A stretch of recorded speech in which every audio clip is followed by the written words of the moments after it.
Okey. Assalamualaikum dan selamat petang semua. Sebelum saya mula berkenaan dengan valuation, saya ada janji itu kan, saya nak share berkenaan dengan RSI 3 atau technical berkenaan dengan penggunaan RSI 3.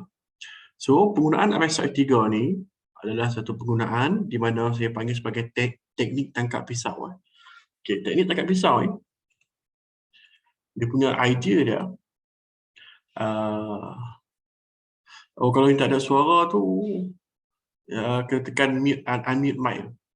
Okay. Dia punya idea dia. The idea itself is that when the stocks going down, right? Going down. Oops. Okay, when the stock going down, it's a very obvious down, eh? So the idea itself is that kita nak cari di manakah possible rebound. Ni saya akan ceritakan lebih kurang 10 ke 15 minit. Okay. Kita nak cari di manakah possible rebound. So bila dia down macam ni, down, kita nak tengok sampai down yang macam mana kita nak buy dan kita nak kalau boleh kita nak buy dan rebound. Okay, so saya ada belajar teknik ni dulu daripada seorang trader yang dipanggil adalah dia menggunakan relative strength index. Okay, length dia 3. Okay, so relative strength index 3 ni penggunaan dia adalah seperti macam ni lah. Okay, pergi pada indicators. Ada tak RSI 3? Ada tak? Tak ada.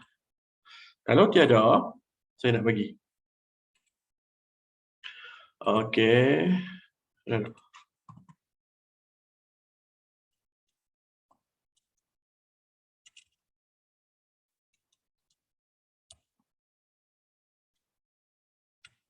Okay, tak apa.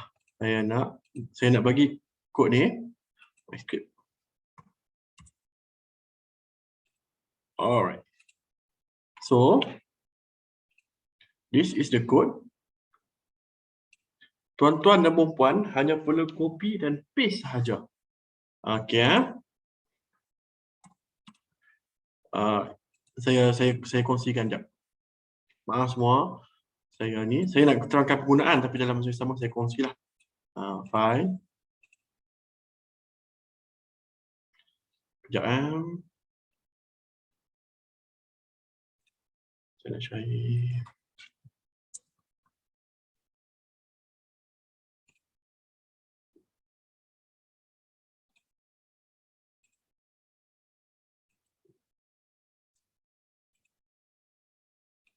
Okay. Sekejap, saya akan share di script. Di komen tak lepas. So, saya akan share di sini lah.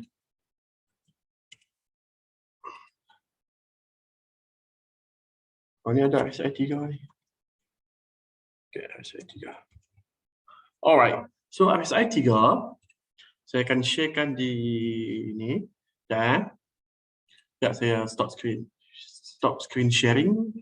Saya akan sharekan di grup kita.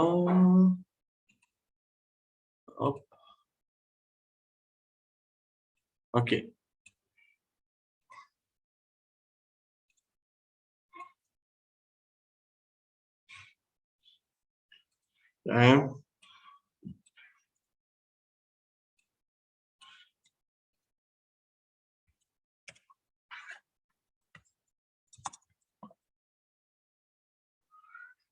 Alright.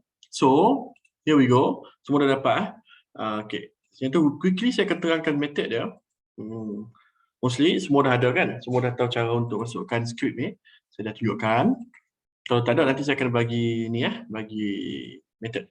Alright.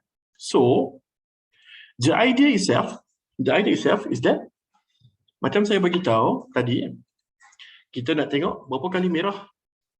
Berapa kali merah? Turun, drop, sampailah kita nak cari rebound. So, apa yang kita buat adalah kita masukkan di RSI 3. Okey saya tak pasti. Macam ada tak? Saya lupa dah macam mana nak bar replace. Ni.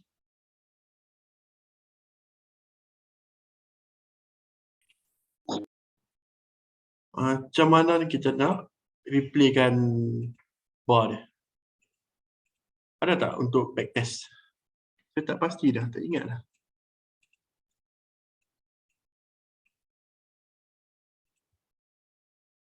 Tekan anak panah. Ni anak panah ni eh? Anak panah mana?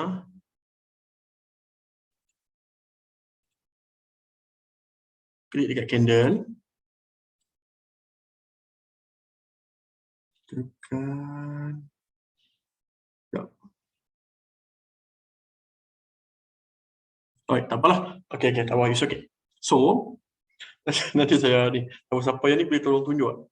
So, the idea itself adalah, RSI 3 yang saya buat ni, sini saya letak value dia 5. Nampak? Nampak warna oren ni. Okey, warna oren ni ya. So, sini adalah titik-titik, ni dekat dah ni. Okey, titik-titik di mana bila berlakunya teknik, bila berlakunya kita panggil sebagai kita panggil sebagai inilah apa, penurunan kolam. Penurunan kolam. Oh. Okay, thank you.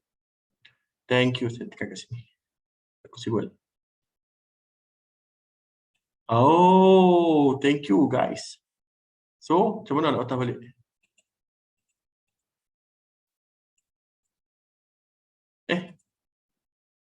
Sudah. Tak apalah. It's okay. So, RSI 3 itself adalah every time bila berlaku penurunan macam ni kan, sub. So, kita produk sub sini, sini, point sini. So, kita tengok terjunan air terjun sini. Sub kat sini. Terjunan air terjun. Sabar. Okey, di sini. Okey, sebelum tu aku ada beberapa kali dia rebound Tetapi kita nak ambil yang terjunan yang macam ni. Okey. So tekan speed tu nanti dia keluar semula candle dia. Okey, jap. Replay. Kita start sini. Alright. Okey, so dia berlaku macam ni kan? Berlaku macam ni. Kita tekan ni, sini. Ayuh.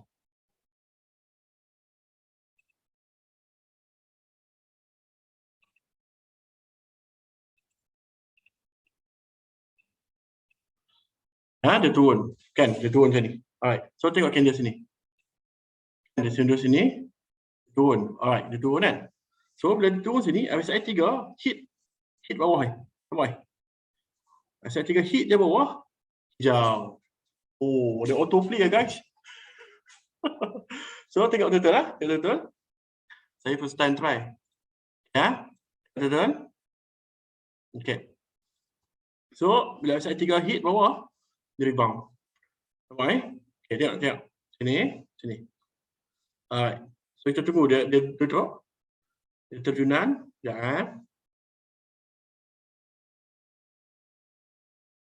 Tarik speed lagi sikit. Okay, sekejap Saya tunjuk dalam 15 minit je sebelum kita buat valuation. Alright. So, di sini adalah benda yang berlaku terjunan. Saya panggil terjunan lah. Okay. So, saya stop sini dulu. Stop. Okay, so saya ambil satu lagi contoh. Tetapi pastikan counter tu terjunan yang betul-betul air terjun lah. Okey, ni teknik 1, 2, 3, 5. Okey, so di sini bagi sebagai teknik angkat pisau. Okey, so kita biarlah dia turun. Sini kan. Drop sampailah di hit sini. Esok tu dia hijau. Okay.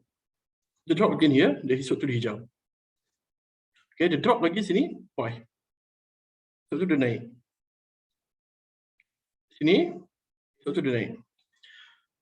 Tetapi, apakah kekurangan teknik ni? Ada tak yang pernah pakai? Apa kurang teknik ni? Mesti tahu. Mesti semua tahu.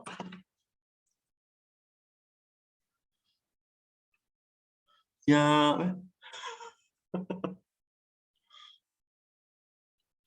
okay, sebenarnya kita dah tahu dia dah terjun habis ke belum sebenarnya boleh. Tetapi kita tak tahu banyak mana dia nak rebound. That is the problem of the technique. Okay. Okay. Cons dia, kita tak tahu berapa persen dia akan rebound. Sini. So, okay, saya nak bagi variability dia, walaupun nampak macam sikit kan. Walaupun nampak macam sikit, saya bagi contoh lah. Alright. So ini teknik tangkap pisau sini kan. Saya ambil pot ni, kita ambil sini. 7%, around 7% ke 8%. So untuk short term, di sinilah kita ambil. Okay, sini betul-betul dia drop, betul-betul dia buat kan. Katalah kita ambil dia dekat rebound sikit. Sini. 13% ke? Nampak? So here, yang ni saya masuk. Yang ni memang saya masuk, saya dah panggil semua. Saya masuk. Sampai sekarang, banyak guys. Ni sebagai contoh. Sebagai contoh. So, downside is more than upside. Good. Tak, dia upside lagi banyak daripada downside sebenarnya. So, dia punya risiko dia very low. The problem is that kita tak sure berapa persen kita nak untung. Tapi untuk dapat yang macam ni, untuk dapat yang turun dia macam ni, not that easy lah. Kena tunggu betul-betul market berdarah. Sebab apa? Sebab mostly kita akan masuk kat sini dah. Lepas tu kita drop. Kita cut loss kat sini. Dah lah kita cut loss kat sini. Lepas tu kita nak RSI 3 kat sini. Sini dah loss negatif 20%. Alah, kalau setakat sini 5%, mana ya? Okay. So here is the how to use it. Dia berbeza RSI 3 dengan RSI yang selalu kita pakai tu. RSI yang selalu kita pakai, dia punya length dia adalah 14. Okay, length dia 14. So it's quite slow, Dan saya guna benda ni untuk ni lah. Macam ni kan. Macam ni RSI 14 pun dah oversold sini. Sini nampak dah oversold lah. So mustahil tak rebound. Tapi RSI 3 saya lebih sukalah daripada in term of sensitivity dia untuk kita masuk dan kita tentukan dekat mana nak entry. Ya. So untuk teknik RSI 3.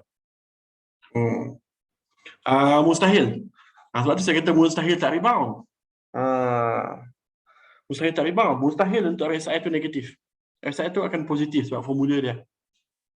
So bila RSI 30, the only answer is rebound. That is the only answer. Sebab dia punya technicality ya. Ingat bila drop tak semestinya akan drop non-stop. Bila up tak semestinya akan up non-stop kan. So bila kita tengok dia drop macam ni, kita keluarkanlah jurus RSI 3. Okay, ini contoh satu lagi saya bagi ya. PMB Tech. Alright, so semalam kan? Semalam sini dia hit. Dan dia rebound. Semalam siapa puasan saya share. Saya ada share semalam. So bolehlah kalau kita nak letakkan dengan MA50 pun tak ada masalah. So kita akan ada dua support.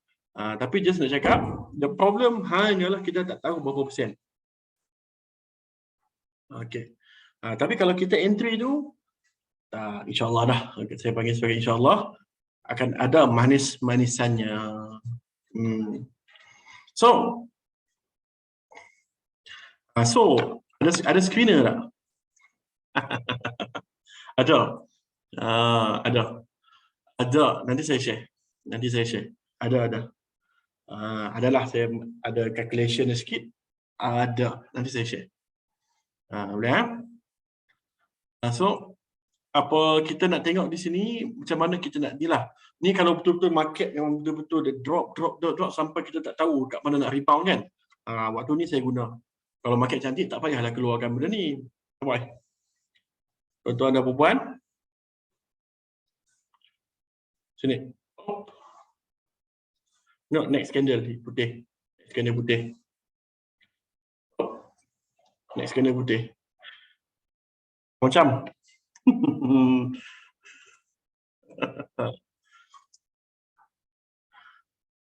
Ada manis-manis kah? Next candle putih. Ya. Next candle putih, next candle putih, next candle putih. So putih dia hijau lah kan.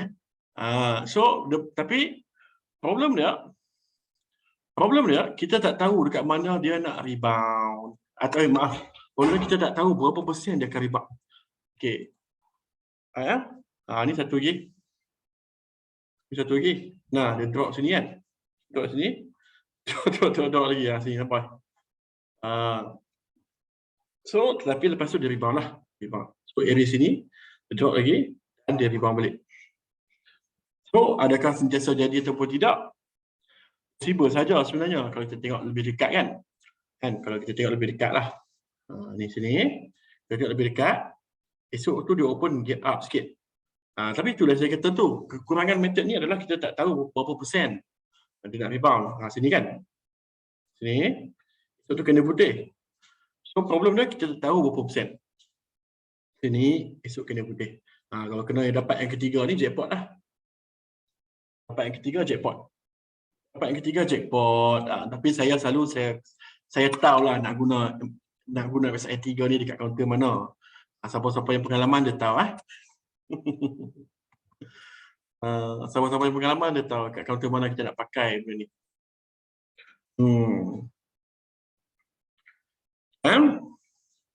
So macam ni lah. Ni kan. Teknik ni saya belajar dulu. Ada orang buat kelas 1,500 teknik. Saya belajar dulu. Saya belajar dengan seorang ni lah. Seorang trader yang saya kenal melalui trading inilah. Saya belajar dengan dia face to face. Ada orang buat kelas teknik ni 1,500. Macam? So untuk entry price dan target price, yang tu ni lah. Saya bagi jurus ni dan sesuaikan dengan diri masing-masing. Kita pakai dekat counter yang dia nak drop. Dia punya drop tu macam air terjun. Macam ni, nampak? Apa air merah tu. 1, 2, 3, 4, 5, 6, 7. Okey, sini. Kita nak pakai kat counter yang turunnya air terjun. Sini. Yang turunnya macam air terjun. Bukannya counter sembarangan. Alright. So, setakat itu saja saya cerita. Telajak 5 minit. Untuk berkenaan dengan RSI 3. Sebab kita punya objektif hari ini bukan yang berkenaan dengan ni. Kita berkenaan dengan fundamental. Okay.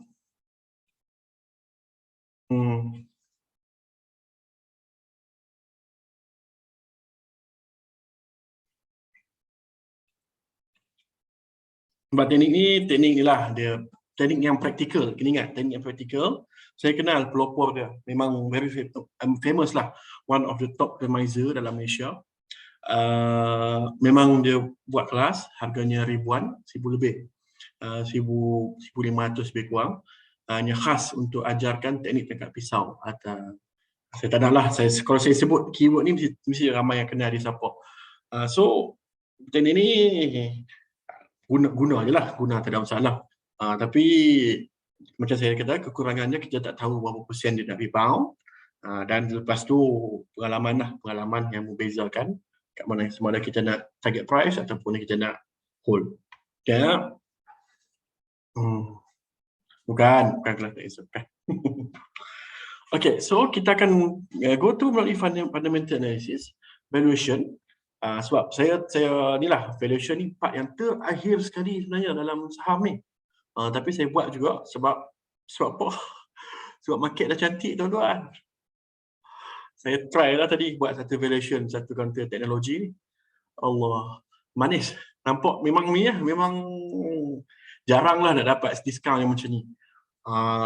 So, sekarang ni adalah fasa di mana mungkin fundamentalist akan mula masuk. Sort of kita kena expect lah bila kita beli counter yang tengah drop, kita kena expect dia mungkin akan drop lagi. Tapi sekarang fasa yang sangat cantik untuk kita mula tengok valuation. Saya sendiri dah update saya punya ni valuation.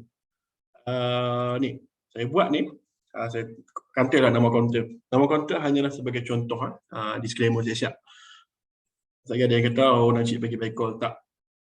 Saya update saya punya Excel. Good news is that this Excel saya akan bagi secara percuma kepada semua yang buka akaun UOB. So bila saya bagi tu, dalam masa yang sama kena tahu cara lah untuk pakai. So sesiapa yang buka akaun UOB bawah saya akan dapat secara percuma Excel ni, valuation. Sebelum saya tunjukkan cara nak pakai Excel ni, very easy to use.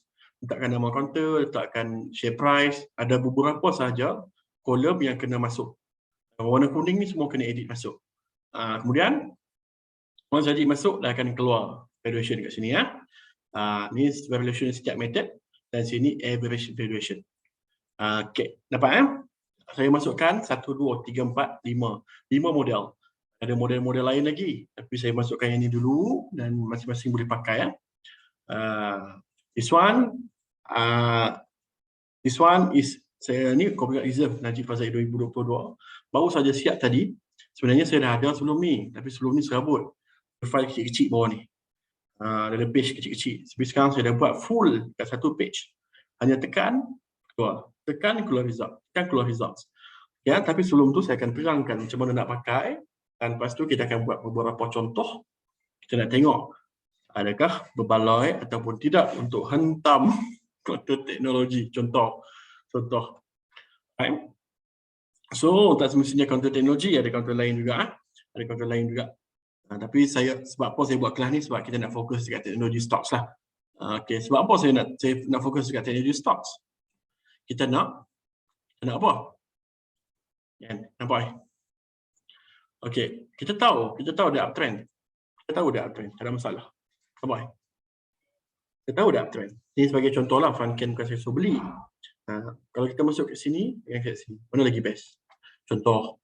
Okay, so kat sini. Lagi best. Okay, so persoalan dia sekarang adalah saya dah nampak dia menarik sebab apa? Sebab naik kan? Drop sini. Tak jauh. Okay, sekejap.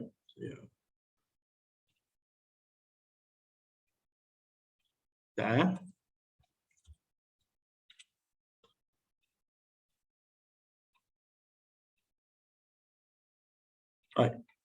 Tak jauh daripada fasa pre-pandemic. Okay, sini.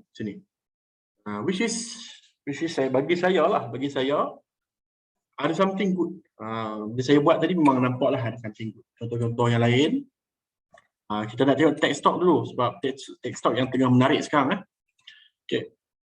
Lain, nampak ni macam Inari kan. Point sini. Yang point sebelum pandemik, ni lebih kurang RM1.8, RM1.9. Ini lebih kurang RM2.5. Ish. Cantik tu. Cantik. So, dalam masa yang sama kita study technical. Dalam masa yang sama kita nak cuba untuk, sebab apa saya nak study macam ni? Contoh lah kan. Contoh kita beli kat sini. Contoh saya kata. Test atas pun cukup lah. Long term. 71%. Tapi contoh kalau kita beli kat sini, downside dia katalah kat sini. Tapi dalam masa yang sama, ada reason why dia rebound lah kat beberapa tempat. Okay, so that is the objective. Sebab tu saya terpanggil untuk buat sesi ni. Okay. So here we go. So saya tutup email dulu. Okay. So kita valuation kita ada banyak. Kita ada discounted cash flow. Ni Buffett lah yang pakai discounted earning model, per share. Relative valuation. Relative valuation nanti saya akan terangkan lebih details. Macam mana kita nak tentukan PE ratio. Okay, ni historical ataupun kita tengok median. Dan seterusnya kita akan tengok apa median, historical, satu lagi PEG, ratio. Kemudian yang keempat ada discounted dividend model. Yang ni saya buanglah. Saya buang. Counter macam ni tak sesuai ya. Tak sesuai untuk bagi saya sekarang, susahlah nak dapat macam ni ya. So teknik ni bagi saya dah kurang relevan. Ni saya jujur ada kita ada ham number. Ham number ni saya tak pakai sebab too old school. Ada tahun 30-an, 50-an macam tu. Okay, so saya tolak sikit. Kemudian kita ni lah, dia ada beberapa lagi yang terbaru adalah Aswas dan modern. Dia gunakan satu model yang baru berkenaan valuation, more to business cycle. Tapi saya tak tunjuk. Nanti saya akan update lah once saya dah ada model itu, saya akan update. So sini. Kita akan gunakan 3. Sudah memadai sebab kita kena ingat valuation. Saya tulis sini valuation. Saya cakap lah. Valuation kita bukan nak cari exact value of the company. Sebab there is no terms exact value. Tapi kita pakai valuation untuk apa? Untuk roughly have the idea adakah counter tu akan rebound ataupun tidak. Adakah counter tu akan sekarang tengah overvalue ataupun tidak. Sebab apa? Sebab kalau kita tengok kat sini kan, kenapa dekat sini rebound? Kenapa kat sini dia tak turun bawah dah, dia naik balik. Okay, so kenapa kat sini dia naik balik? So persoalan tu kita akan tanya. So bila kita tengok bigger horizon, kenapa kan? Kita kena always kita ask kenapa dia macam ni. Tapi dalam masa yang sama dia naik macam ni. Contoh. So kita always ask ourselves kenapa. Dalam masa yang sama kita ada reason fundamental dia tersendiri. So, kalau siapa yang tertanya 2011 itu ke 2012 Malaysia buat kita panggil lah Penang Silicon Valley. Okay, so Inari ni antara yang ni lah. Inari terlibat dengan 5G for example. So Inari ni adalah counter yang di mana dia mendapat benefit. Yang terbaru adalah di sini lah, yang terbaru adalah dia dah sedia 5G untuk kegunaan di Malaysia. Ini sebagai contoh Inari. Okay, ini saya bukan nak suruh beli Inari, tidak. Tapi kena ingat Inari ini daripada counter sekecil-kecil alam dan sekarang dah berjaya berada di indeks Bursa Malaysia. Top 30 Bursa Malaysia. Imagine that. So macam mana kita nak tengok front cam and how it works. Okay, ini sebagai saya bagi contoh. Okay, kemudian kita tengok Penta. Penta mungkinlah drop sikit. Tak sikit lah, banyak lah juga. Tapi macam mana Penta ni dia akan naik macam ni. Okay, so kita akan belajar berkenaan dengan valuation. Dan inilah salah satu my top yang saya tengah tengok sekarang, this one. Kita je lah. Saya tengah tengok this one. Saya tengok very closely. I don't know, I'm not sure macam mana dia nak bergerak lepas ni. Tapi saya suka benda ni. Sebab apa? Sebab dia impacted lah sebab dia terlibat dengan market China. Tapi dia adalah socket test. Dia buat test. Socket test untuk setiap Huawei punya kita panggil apa? Gadget. So setiap gadget tu dia akan ada socket test yang custom made untuk klien dia. So GFTech ni one of my favorite juga lah sebenarnya. Boleh? Okay, so kita akan go through. Pakai ini. Alright. So this is what we call as margin of safety. Ini saya ambil gambar daripada Google. Apa ni? In a long run, dia akan go through, dia akan naik macam ni, value dia. Okay, intrinsic value, siapa yang tanya maksudnya apa adalah fair value. Okay. ataupun kita panggil adalah value yang sepatutnya saham itu didagangkan. Faham? So, kita kena ingat saham ni waktu dia hijau semua ye. Tapi waktu dia merah semua senyap. Tapi banyak yang sangkut lah waktu hijau tu. So kita kena faham bisnes ni. Okey, kita mula dengan RM100. Kemudian duit jadi RM200, RM300, RM400. Contohlah, yang ni mustahil lah bisnes macam ni kan. Tapi itu saya nak tunjukkan. So, apa yang kita kena faham adalah in the long run, bisnes akan naik value. Okay, faham? That is how, kenapa saham ni macam tu. Kemudian, ni value business. Value, ni real value business. Value business. Dalam masa yang sama, kita ada satu ni dipanggil sebagai share price. Share price. Share price, dia boleh bergerak macam mana? Dia boleh bergerak yang macam mana? Share price boleh bergerak macam ni lah. Dia akan bergerak macam ni, bergerak macam ni, bergerak macam ni. Almost macam ni lah lebih kurang. Tuan-tuan dan perempuan, saya tunjuk sekali lagi. Macam ni lah lebih kurang. Saya panggil ni sebagai zone A, zone B. Tuan-tuan dan perempuan, kalau nak beli di zone A ke zone B?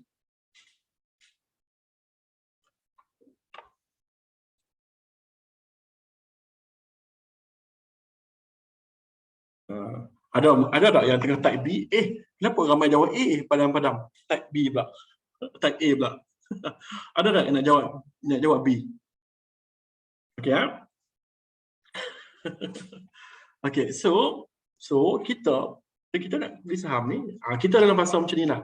Kita dalam fasa sini. Ni kita ni. Ni kita dalam fasa sini ni.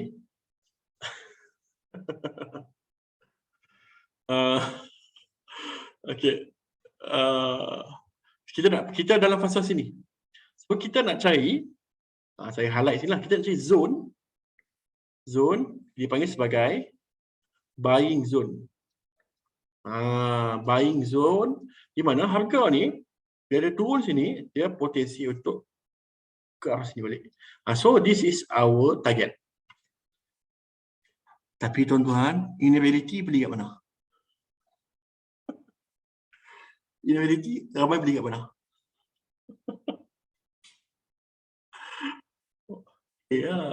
In reality beli kat sini. Masuklah saya. Sebab apa? Tem ni. Okey, tem ni lah keluar Elliott Wave. Tem ni lah keluar stage analysis. Tem ni lah keluar apa semua lah, Elliott Wave, Pipo, GAN, tak GAN. Tem ni lah. Tambah kat sini. Sini GAN. Keluar Fibo semua keluar. Contoh.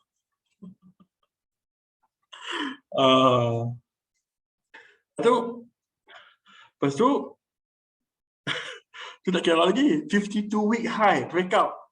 Okay. Malam ni saya ni lah, saya bukan nak brainwash, tapi saya nak bagi idea isiah. Okay, so kita nak target adalah ni sebagai buying zone kita. Ni dipanggil sebagai margin of safety. Margin of safety. So exact value kita tak tahu.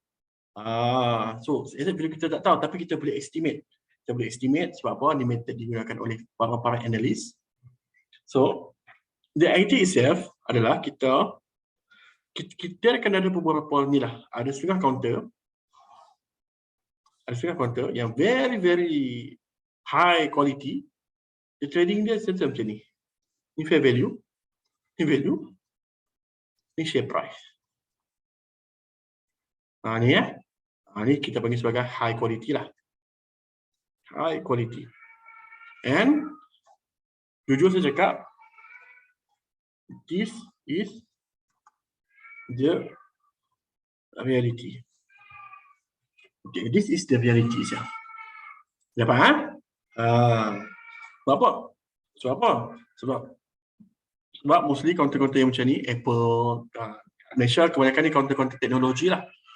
Okay, this is the reality. So kita nak cari the zone, kita cuba cari, walaupun dia above, walaupun dia sentiasa macam tu.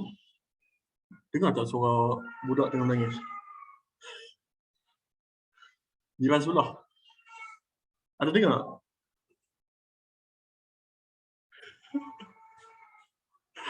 Ada. Jiran sebelah, okey, dia masuk bilik lah. So kita nak cari the zone di mana kita adalah low risk. So sebelum tu saya nak buat disclaimer, saya nak buat satu ni lah. Tak apa. Saya juga teruskan. So this is what we call as our buying zone. Workout loss. Ni our buying zone So sekarang faham margin of safety. Alright, so kita pergi yang pertama, relative valuation. PE ratio, tuan-tuan dan puan-puan, share price divided by annualized earning per share.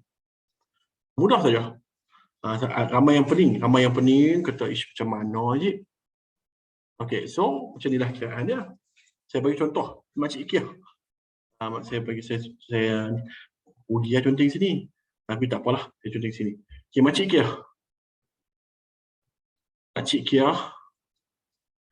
Makcik Ikea lah senang. Contoh untung. Untung RM 100.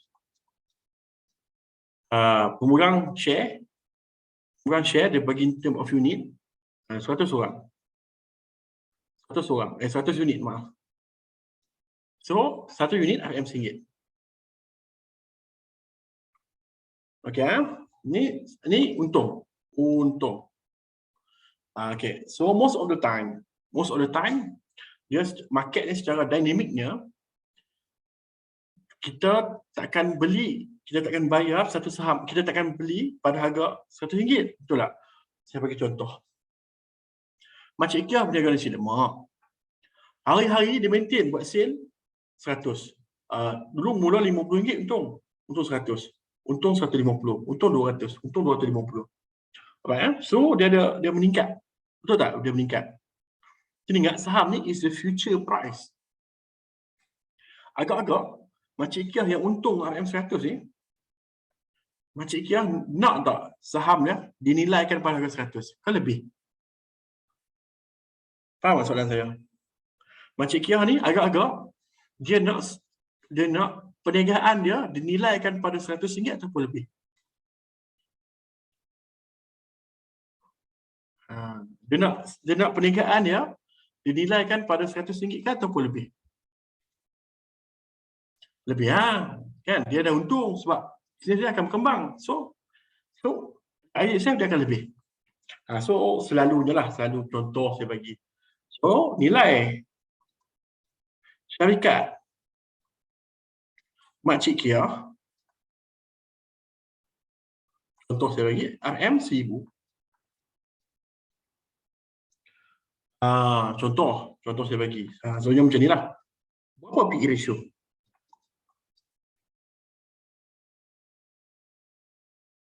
Berapa PE ratio? 1000 ataupun bagi 100 orang, nilai dia berapa ringgit? RM10 per unit. Berapa PE ratio? 1000 semua bagi 100 ataupun RM10 per unit bagi RM1 itu 10. Inilah maksudnya PE ratio, tuan-tuan. Dapat? Jelas. So memang macam tu. Saham ni kebanyakannya PE dia akan positif. Tapi dengan syarat syarikat untung lah. Kalau dia rugi, sebab tu yang kita selalu tengok tu PE negatif. So PE negatif tak sesuai method ni. Dia terpadam pula. 10 kali ganda lagi mahal, betul? So normal. This is totally normal. Sebab apa? Sebab dia beli ni Contohlah 10,000 unit, RM1,000. Lepas 5 tahun, orang yang beli saham Encik Kia ni, Encik Kia ada berjaya jual nasi lemak RM1,000 saya untung. So dalam masa sama market bisnes berkembang dan lepas tu nilai syarikat Encik Kia pun dari RM10,000 jadi RM1,000 kan contoh. Okey, tepat. So apa yang kita akan tengok adalah 3 benda: historical PE, median PE of the sector, PAC ratio. Ready untuk pecah kepala sikit. Okay. So PE, historical PE, saya ada letak di ni ya, di kita punya saya punya trading view. Ya, trading view. Dia pakai for PE. Okey, jap. So saya ada letak di trading view, hanya search sahaja. Dia perlu search sahaja. Pergi ke indikator, search PE ratio GMB ni. Ada 284 orang yang dah guna. Ni. The code is open. Saya tak kisah pun. Sebab apa? Sebab the code is open dan yang paling penting kita tahu macam mana nak guna dia. Baik, tuan-tuan dan puan-puan. PE ratio. Okey, kita pun nampak. Dalam masa yang sama, PE dia naik. Sebab apa? Sebab Funcan ni company yang bagus lah. Dia bisnes dengan TSMC. So, siapa yang tak kenal TSMC? The biggest semiconductor in the world. The biggest semiconductor in the world lah. TSMC, dia pegang 52% market share. 52% ke 54% lah lebih kurang market share dalam dunia. So kalau TSMC ada problem, satu dunia akan ada problem chip. So dia Funcan ni adalah support kepada TSMC. Okey tuan-tuan. So kita tengok secara sidely lah. Kita nampak somewhere around here.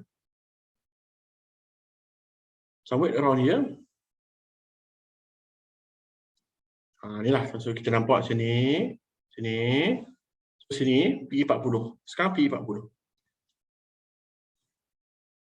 Okey, saya buat dalam sini PE 40. Historically kita boleh katakanlah average dia around sini lah. Average dia. PE 38. Lebih kurang. Saya ambil yang bawah ni dengan yang atas ni PE 38. Agak-agak pada harga sekarang 40 mahal ke murah? So jangan jawab. So kita cuba fikir nanti, sabar dulu, bagi faham dulu. Okay, contoh saya bagi satu lagi. Hari yang saya selalu share ni kan. Apa benda nanti ikut share ni? Ni lagi obvious ni. Obvious. Nari one of the biggest. Sub.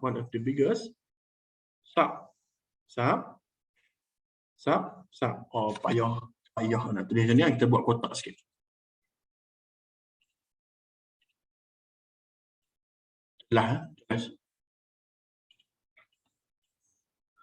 Comel ke cantik?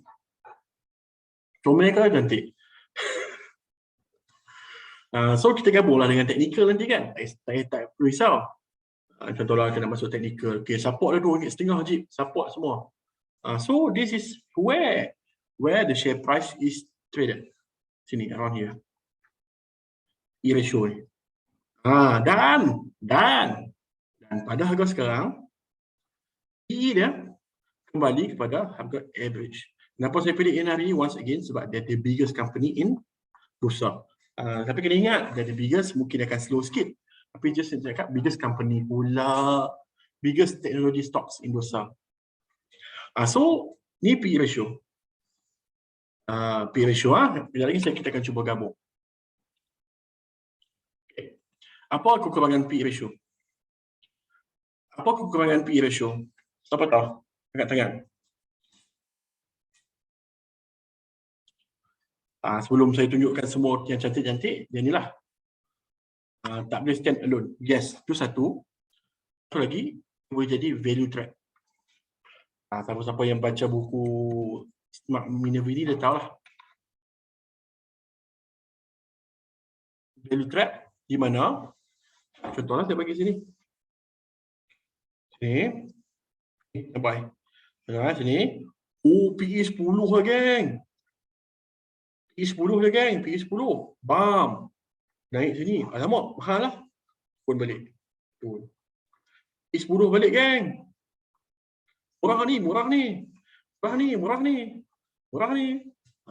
Ni dipanggil sebagai, so saya terangkan siap value trap. Value trap. Macam mana boleh jadi macam ni? Macam mana boleh jadi macam ni? Ingat. E is equal to share price earnings. Share. Ingat. Dalam kes ni, share price drop, EPS pun drop. EPS pun drop. So, bila berlaku share price drop, EPS pun drop, PE pun drop. Sekejap. PE pun drop lah. PE drop, share price drop. Drop. EPS macam mana tak? Lebih kurang macam ni lah. Lebih kurang macam ni. So, annual. Earnings tu annual lah, annualize. So, kadang-kadang dia boleh jadi value trap. Pastikan PE ni, jujur saya cakap lah, kena relatekan dengan gross.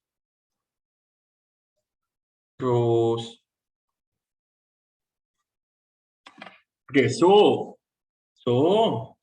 ready. Yang ni pecah kepala sikit. Saya mohon maaf, pecah kepala sikit. Tapi saya nak bagi satu reflection lah kepada tuan-tuan dan perempuan. Alright. So, saya bagi macam ni lah, lebih kurang. Saya bagi case A. Reflection lah, reflect.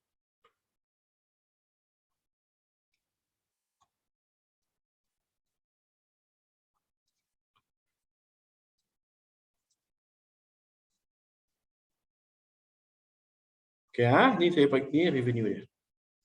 Revenue ni tahun, year. Sini revenue. Revenue ataupun net profit lah. Profit mana-mana. Mana-mana pun boleh. Okay, ni tahun pertama, tahun kedua, tahun ketiga, tahun keempat, tahun kelima, tahun keenam. Okay. Boleh. Yang kedua.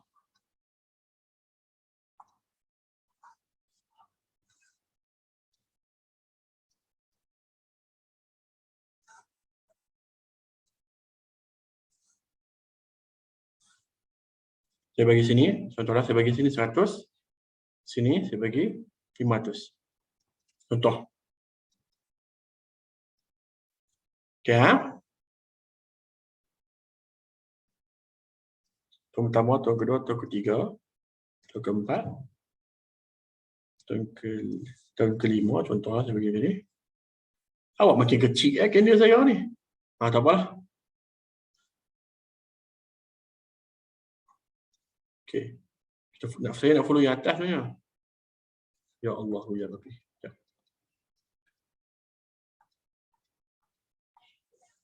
Satu.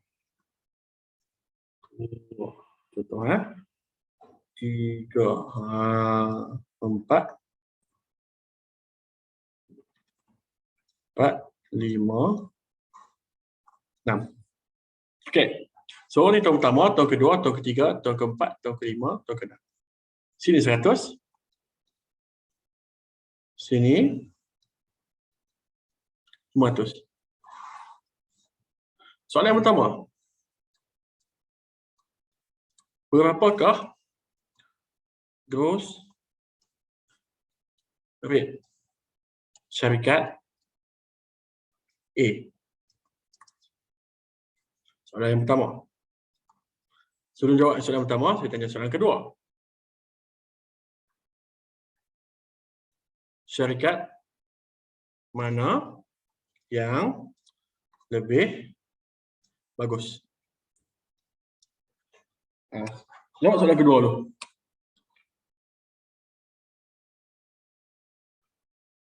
Senyap. Okay, okay. Good answer, A. Saya bagi star lah. Kemudian, soalan yang pertama. Berapakah gross rate syarikat A?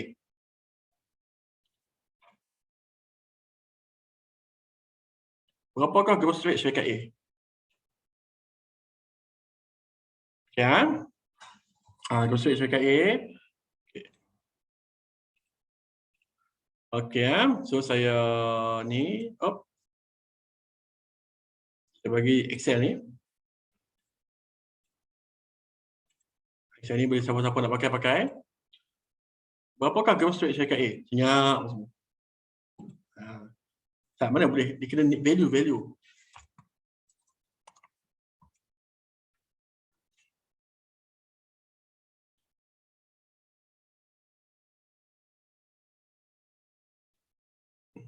Apalah. So, soalan dia mudah ya. Okay lah, definisi dia. Okay, sini ke sini. 100, 200. Berapa? Ini bukan A ni, saya.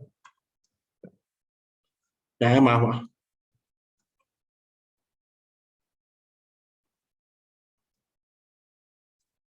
Okay, so berapa gross rate? Berapa gross rate? Ni 100 ke 200? 1, 2. Berapa gross rate? 100%. Macam mana kira? 200 tolak 100 bagi 100 equal to 1. Ataupun 100% lah. Equal to 1 equal to 100%. Okay. Okay. So 1, 100, 200, 250. 1, 2, 3. Berapa? Gross rate dah.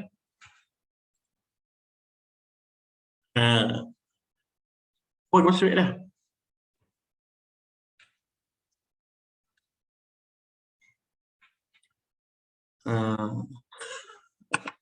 Ataupun ni lah, cumulated gross rate dah. Cumulated. Compound annual gross rate. CAGR nama dia.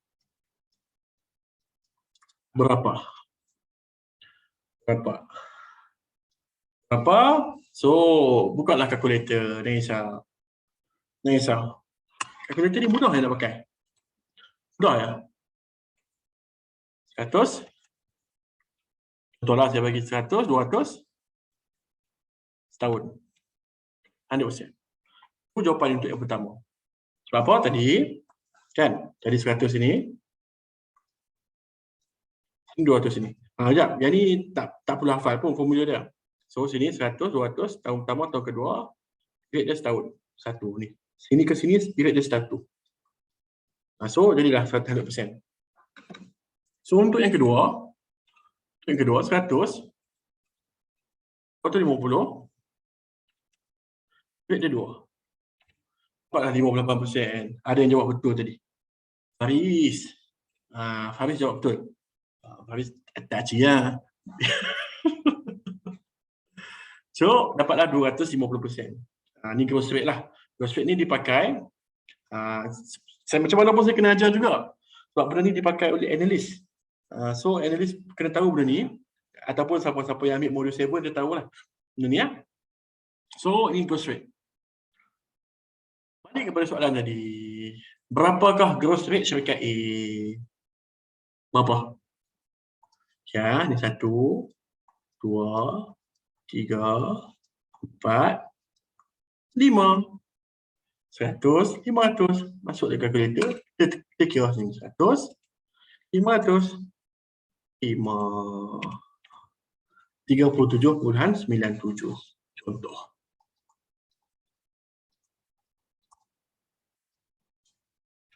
Dapat konsep dia? Faham? Okay, boleh. Kemudian, berapakah growth rate syarikat B? Okey. Apakah growth rate syarikat B? Ini 37.97%. Berapakah growth rate syarikat B? Soalan ketiga. Oh, senyap ah.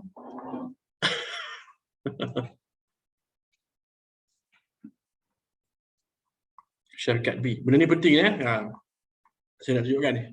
Sebab just faham je, tak perlu pun ni. Sama. Jawapannya sama. 37 plus 90%. Tetapi kena ingat, saya highlight lah. Saya bagi warna hijau ni sikit, cantik sikit.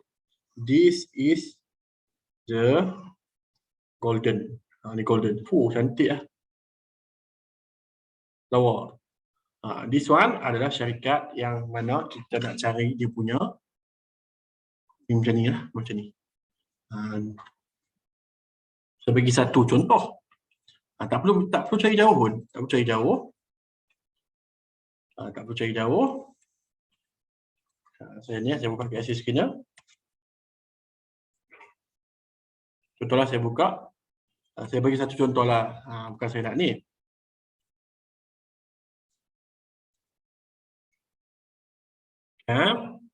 Annual. Tengok ni, macam mana? Steady lah. Ni sebab tak cukup, tak lengkap lagi ya. Ni sebab tak lengkap lagi. Kita sebelum. This one. Steady boh. Nampak lah. Naik macam ni. Steady je. Ingat long term tuan-tuan. Ingat long term. Jangan kira. Tapi hari ni dia drop je. Kita tengok Sakuan share tadi. Tapi hari ni dia drop je. Ingat. Simpan balik long term. Simpan balik long term. Long term. Long term. Tengok Sakuan dah share tadi.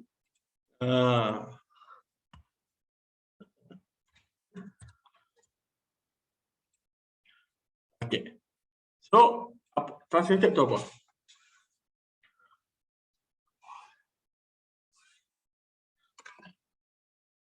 Okay, dapat. Sini. Cing, daripada 2015. Cing, dapat relation itu. Terus. So, steady income growth akan translated tu ni. Cip, sikit aja naik dah. Sikit je. 2015 kita ambil lah sini sikit. Sikit je, 300% je. Tak banyak pun, 300% je. long term banyak ni 300% untuk 6 tahun. Okay, so itu adalah growth rate. Kenapa saya terangkan? Kita nak pergi next. Kita nak pergi kepada PAC ratio. PAC ratio, contoh saya bagi. Saya tunjukkan ni dulu lah. PAC ratio, saya bagi satu contoh syntax. Saya nak bagi ni, ambil betul-betul. Kalau tak faham tak apa, it's okay. Tapi saya nak terangkan dan cuba untuk dapatkan the IG itself. Okay. So, kita cuba ambil satu contoh syntax lah saya bagi. Alright. Kita ambil daripada 2015 sampai 2021. 1, 2, 3, 4, 5, 6. Okay, kita ambil revenue dulu. 1.8 bilion kepada 3.7 bilion. Okay, Alright. 1.8 bilion kepada 3.7 bilion. Semua boleh dibuka kan kalkulator tu kan? 1.8 3.7. Betul saya letak bahasa Perancis so koma ada titik. Okay, so growth rate dia 12%. 12% 12%. 12%. Okay. Okay. Growth rate dia 12%. Saya minta ni lah. Minta this one, indicators. Search, PAC, PG, PAC ratio. Ada tak? 95 orang subscribe. Kan?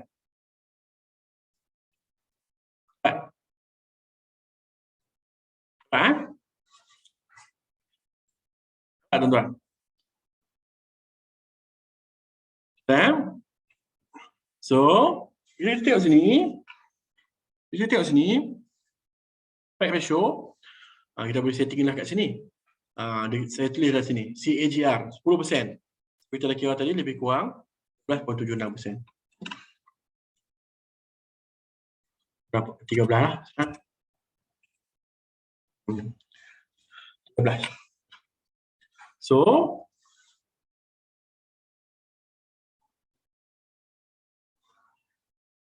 bukan saya kata, Peter Lynch kata, Peter Lynch kata, saya tulis kat sini, maaf saya lupa nak tulis tadi. Saya tulis kat sini lah.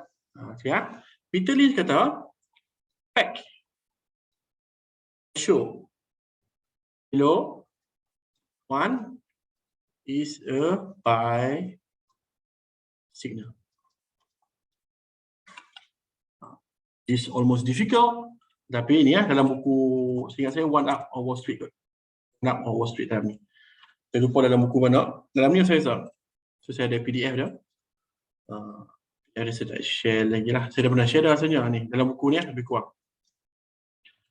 So, pack ratio, di mana pack below 1 adalah counter yang bukan under value, tapi valuation dia cantik. Okay. So tapi satu contoh lagi contoh. Ada yang tanya saya, kenapa tak ambil net profit Najib? Boleh, tak ada masalah. Saya bagi net profit lah. So sebab tu saya masuk dalam saya punya Excel, ada best case, worst case scenario. Okay, 158, 457, 6 tahun. Ya. Okay, so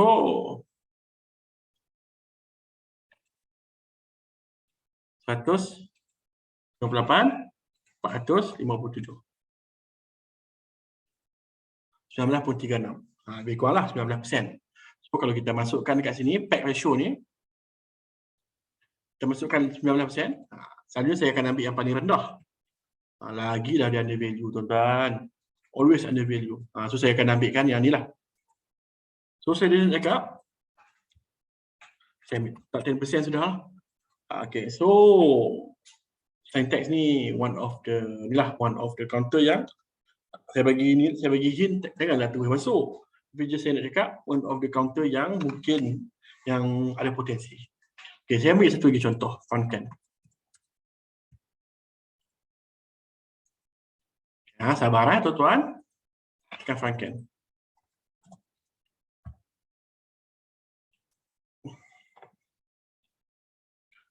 Right. So, kita tengok kat sini, lebih kurang. Dia boleh ambil 10 tahun. Saya nak ambil yang ni lah. Saya nak ambil yang this one.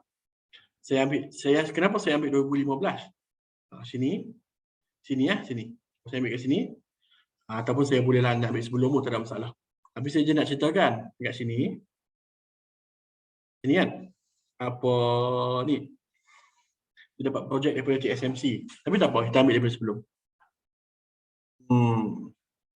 So kita ambil daripada sebelum. Sini ke sini. Contohlah saya ambil sini kan. Satu.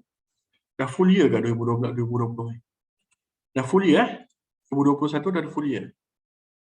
2021 dah usia annual tak? Ya. 1, 2, 3, 4. Okey, dah full year. Cantik. So kita ambil dari sini ke sini. Okey. 1, 2, 3, 4, 5, 6, 7. Kita first kita ambil 3098 dengan 450.2. 7. Okey. Jangan pening. Sorry. Saya tahu ada yang pening 3098 450.2.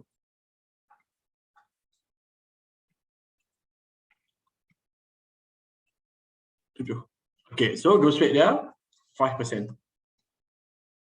Okay.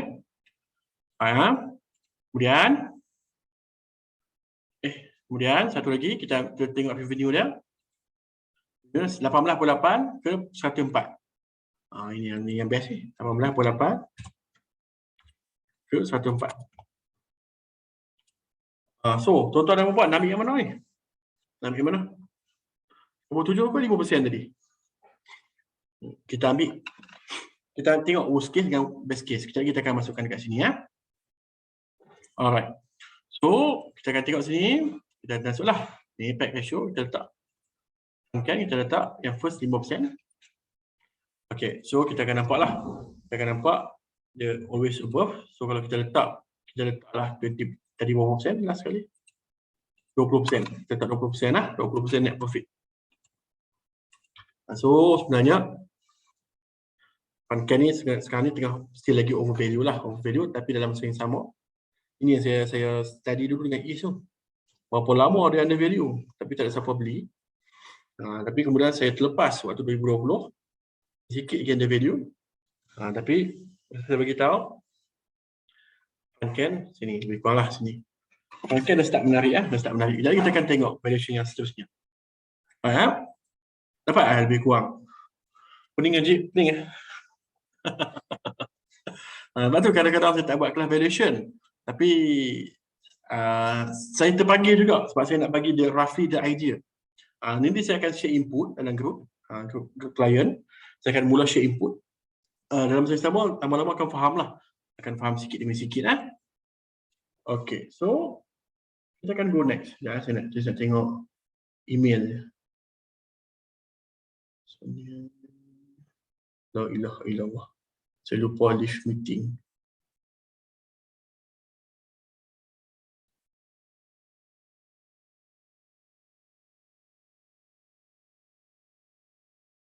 Okay, so ni dapat ratio. Okay, kemudian median PE of the sector. Kena ingat setiap sektor PE dia berbeza. So saya ambil satu contoh median PE of the sector itself. So bila kita tengok median PE of the sector, tak lain tak bukan kita punya ni lah, kita punya the one and only yang very convenient, our iSaham geng. Okay, iSaham, kita tengok iSaham. Cara nak pakai mudah je. Access tu percuma. iSaham. Kalau kita pergi ke sektor, contohlah kita nak tengok packaging. Contoh saya nak bagi teknologi ya. Saya search profile teknologi. Contoh saya ambil teknologi ya sini. Alright, so median PE of the sector is 19.8. Ni median. So median ni dah cukup lah. Median PE of the sector is very good already. So kita tahu yang ni penting. Selalu orang kata cari yang PE rendah, confirm untung, confirm tengah under value. Saya very anti orang yang cakap macam tu. PE rendah confirm tengah ni. Siap PE rendah. So yang PE rendah. Insas 37, okay, PE rendah. VSTEX PE rendah, PE 75. PE rendah ada sebab, kena ingat yang tu. So kita kena cari the leader itself. So macam ni kan, kita tengok macam Inari PE 28.3. Contoh Hong Seng, saya pun pening macam mana Hong Seng boleh ada kat tadi. Okay, MyEG pun cantik. Nampak ni around lah, around. So kita tahu MPI, Inari semua tengah cun. Contoh saya bagi contoh. MPI harga RM39 pun tengah cun tu. So Minervini lagi lah dalam buku dia kan, trade like a stock market wizard. Dia kata PE 1000 pun beli. Ayat dah. PE 1000 pun beli sebab kita nak beli cross tu. Tak ada masalah. Tu pun betul. So hari contoh saya bagi kan. Ni PE dia 19.8 median PE. Kita nampak Inari contoh Inari. Okay, so kita nampak ni pack tak nak. Dia nak PE. Pakailah, pakai. Ratio JMB ni siapa yang pandai pakai. So kita dah nampak dia dah mula menarik lah. Dia median dia kat sini 20. Sini. This is how saya value IPO. This is how saya value IPO. Nanti ada yang dengar pula. So this is how bagi saya Farmfresh agak mahal. Ni salah satu saya value IPO siap. Bagi saya macam siap kan. Saya kata siap tak okey. Macam itulah. Macam tu saya buat untuk IPO. Saya tengok median PE of the sector. Okey, tu kita dah tengok 3 method lebih kurang. Ada lagi 2. Ya, saya nak go to cepat sikit, 10 lebih ya. Okey, so kemudian next tu, cantik lah slide. Discounted cash flow. Alright, discounted cash flow, kena ingat, kita lebih kurang cerita dia macam ni lah. Kita nak tengok value of today dan kita nak tengok value dia hari ini based on projection cash flow pada masa hadapan. Macam saya cerita tadi Makcik Kia lah. Contoh kan, kita tahu projek saya tak study sebab dia pacak gadai. So saya tak tengok. Sorry ya. So projek saya tak study. Okay, so di sini this one future cash flow. Contohlah kita tahu dia punya growth. Contohlah dia kata company ni berjaya grow company lah 10% every year, 10% CAGR contoh dia bagi. Kemudian kita tahu cash dia sekarang ada RM100. With 10% kita tahu next ada 110, 112, 111, 100, 111, macam ni lah lebih kurang, tak ingat. So kita tahu dia growkan cash dia. Ya. 10% daripada 110, RM11, 111, 121 maaf. 121, so kita tahu dia boleh grow. Dan kita cuba projectkan dia melalui value sekarang. That is discounted cash flow. This one is adalah kita ambil free cash flow. Ataupun kita boleh juga ambil cash flow from operating activities. Mana-mana pun boleh. Rancak. So, free cash flow ni menjawab kepada soalan Cikgu Sandra tadi. Free cash flow ni kita boleh tahu kalau company yang banyak hutang, free cash flow ni akan drop. So, hutang masuk kat sini. Macam mana kita nak value company tu dekat free cash flow. Kalau banyak hutang, cash flow dia akan drop. So, company yang cash flow negatif, bahaya, hati-hati. That is why company yang cash flow positif negatif akan cepat tergolek. That is sekarang ni macam tu lah kita nak tentukan antara permata dan juga berlian. Kita nak bezakan antara batu dan permata. Permata dan berlian pula. Melalui future cash flow ni. Tak payah hafal formula dah. Just faham konsep. Kejap lagi kita tekan calculator. Okay, so this is the formula. Ni saya buatlah dekat Excel. Okay, this one. Ni cash flow. Ni discount rate. Discount rate ataupun dipanggil sebagai interest rate. Sebenarnya kita ambil 5% lah. 5%. Sebab dia melalui bond. So dia panjang sikit cerita dia. Dia ada risk-free rate apa semua tu. Ambil je 5% dulu. In average 5%. Cash flow. Ini cash flow, risk-free rate. Sebenarnya kita akan ambil 10 tahun. Sesiapa yang rajin, bolehlah tulis formula ni. Senang ya formula ni. Just tulis dekat Excel. Easy dan akan keluar terus dia punya konsep dia.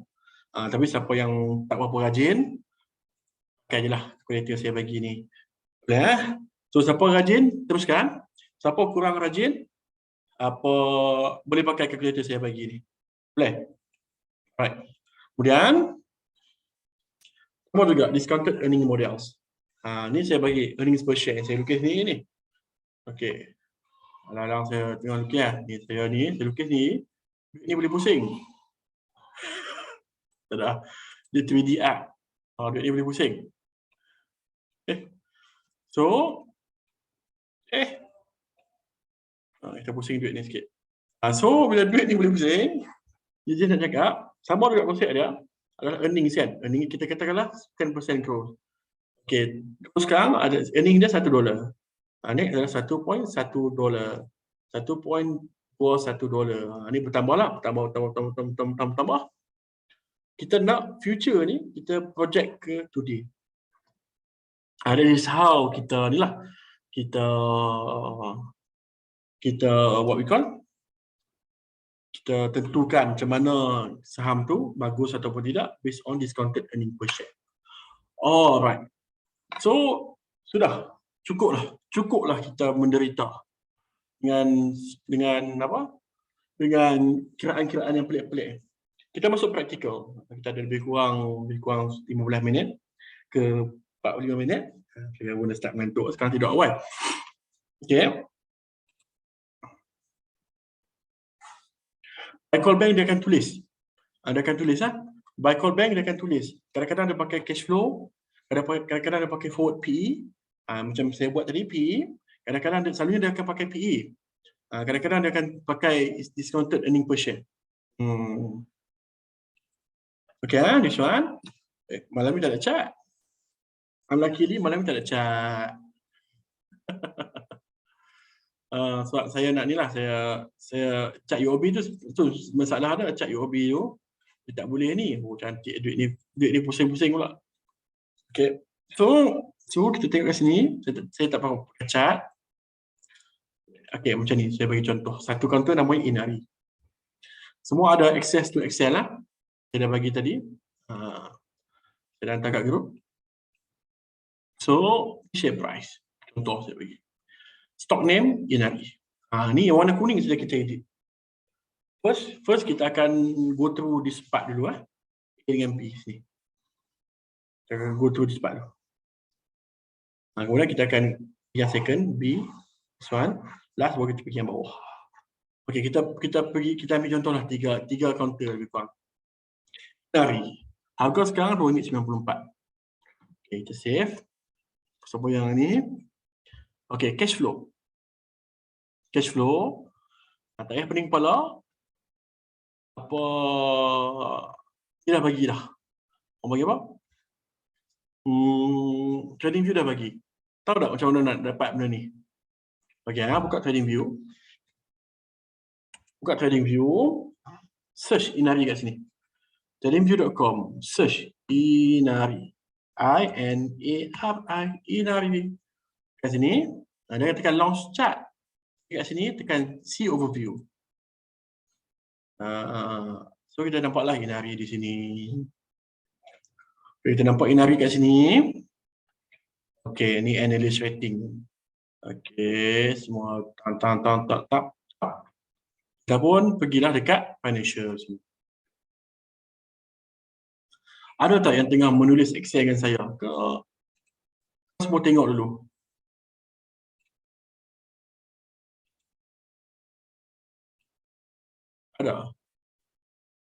Ada.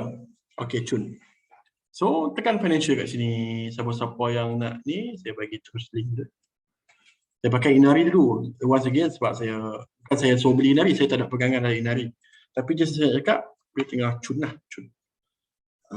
So, kita pun, first yang kita akan tengok adalah this part. Apa dia minta? Cash flow. So, kita minta cash flow, macam saya bagi tahu tadi. Kita pergi dekat cash flow. Pergi dekat cash flow, kita pun ambil lah free cash flow bawah ni sekali. Kita ambil yang paling latest lah. Paling latest this one. Kita ambil paling latest. Cash flow Inari ada 400 juta. 400 juta. Kita pun masukkan dekat sini. 400 juta. 400. Tetap 400. So, number of share. Okay, number of share. Kita pergi kat website. Kita tekan dekat income statement. Tekan kat income statement. Ni kan. Jangan pergi jauh. Kat area sini je. Pakai operating pun boleh. Boleh. Sekejap, saya akan tunjukkan. Yes, sebab tu saya tunjuk Inari. Cash banyak. Inari ni padu. Bukan saya kata, bukan by call lah. Bukan by call. Tapi just cakap, ada sebab lah saya buat contoh Inari ni. Saya bukan nak suruh kata Inari ni the best. Memang the best ke apa, tak. Tapi dia stable.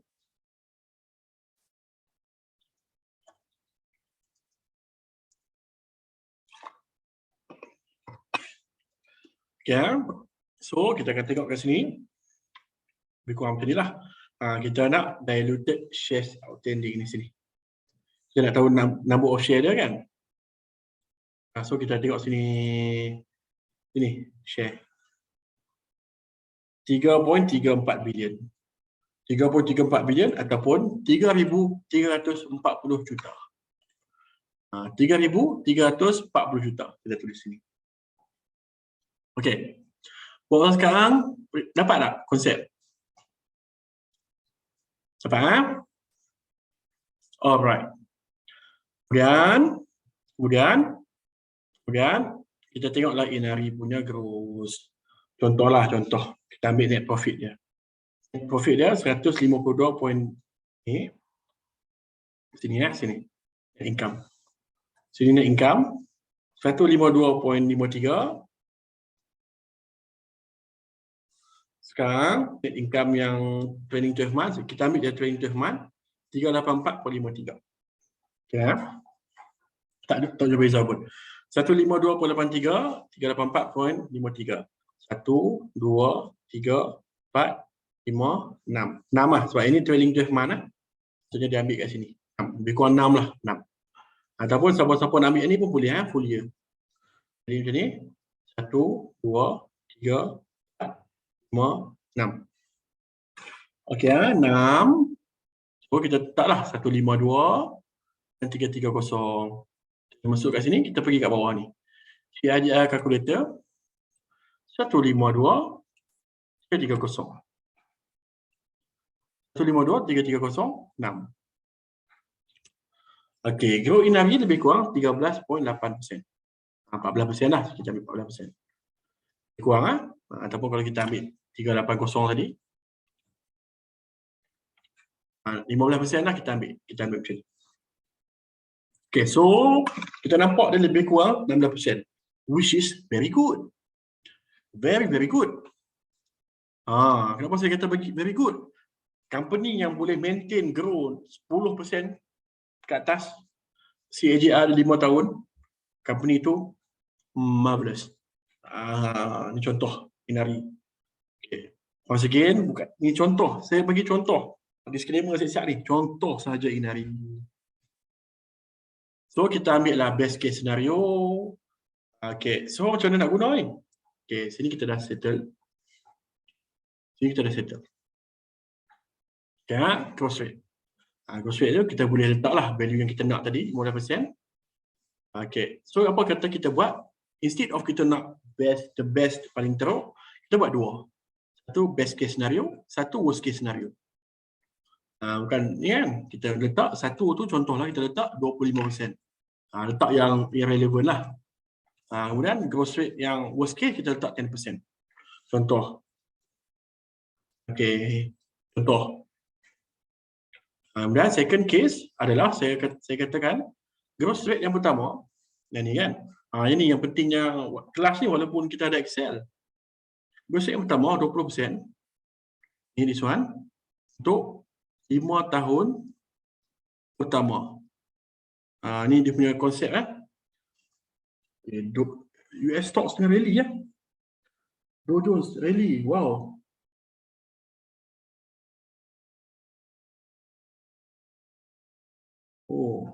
Dow Jones tengah rally. SP 500 rally. Yo gang.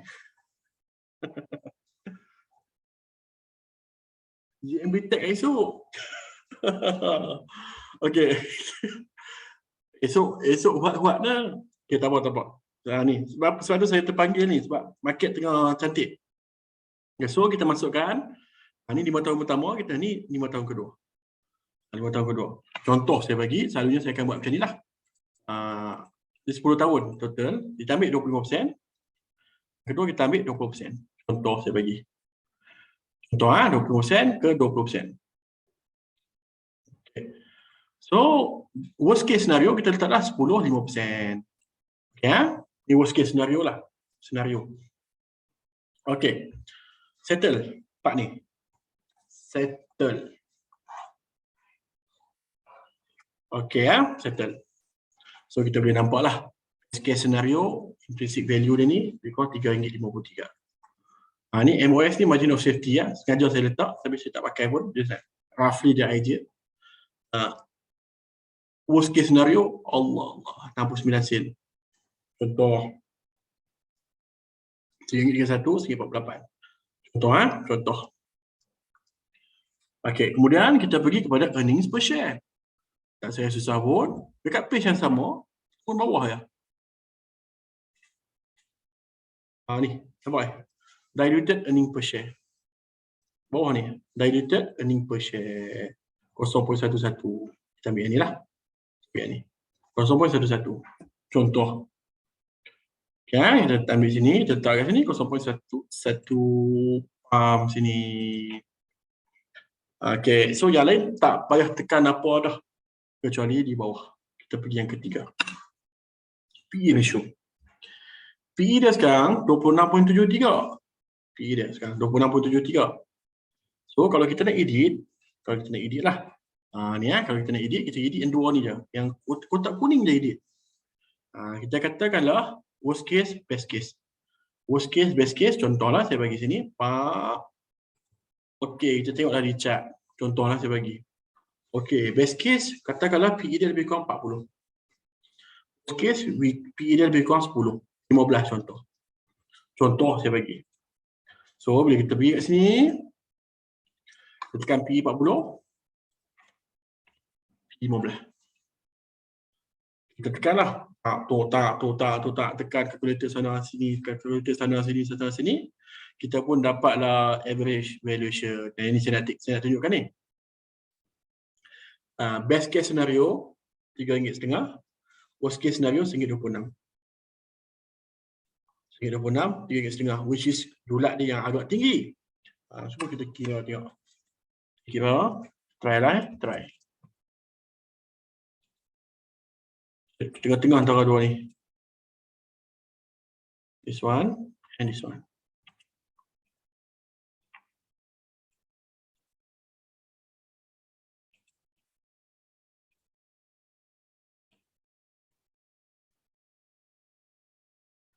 Allah halunya.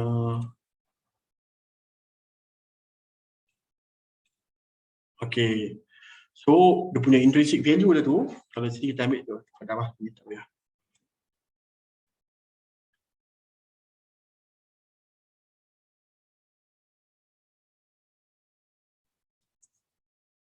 Okay. So, intrinsic value dia lebih kurang. So, antara RM3.5 ke ni worst case RM26. RM3.5 hingga RM26. Worst case ni tak payahlah ambil teruk sangat. Macam payah je nak pergi RM26 ni. Kalau dia pergi RM26, bukan rumah jiran saya jual, satu kampung saya jual. Satu kampung saya jual. Bukan dekat rumah jiran, satu kampung saya jual. Taklah, mustahil nak pergi RM26. So apa yang saya boleh katakan, jujur. Sebagai jujur, Inari ni dah quite menarik ni. Saya bagi Inari dulu sebab apa? Jujur saya cakap, Inari ni dah nampak menarik dah ni. So, apakah pendapat tuan-tuan dan puan-puan untuk Inari?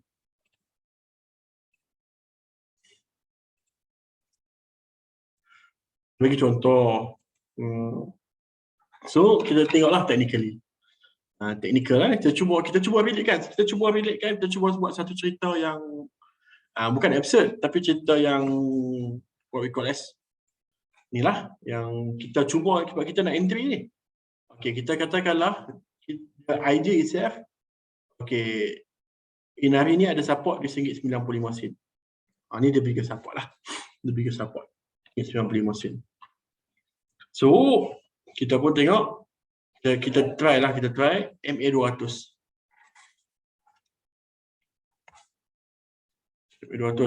MA200 kat bawah. Okay. So, kita cuba tengok monthly pula, monthly chart.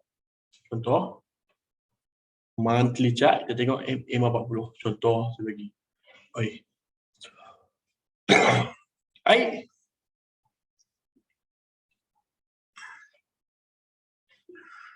Kenapa ada touch M40 kat sini? Ada maksud ke? Tak ada. M40 ni monthly chart M40, method yang diperkenalkan Puru Saxena pakai. Okay, tak apa, kita pakai daily chart. Kita pun katalah, okay, support kat sini kat sini. Apa kata? Macam ni kita buy kat sini. Kita buy kat sini. 3 kali lipat. 1, 2, 3. Contoh, kalau turun situ. Nah, kalau kita balik ke sini dia naik, alhamdulillah. Kita balik sini dia turun, kita average, kita naik balik.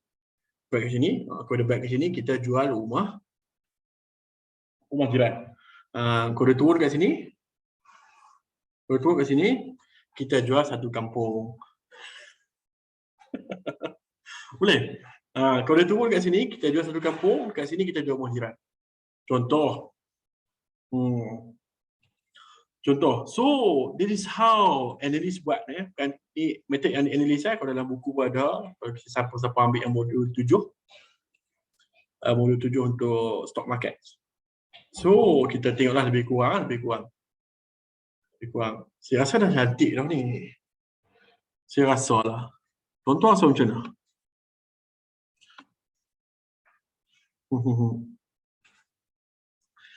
Ada possibility untuk jadi macam Ataim sekarang? Ada.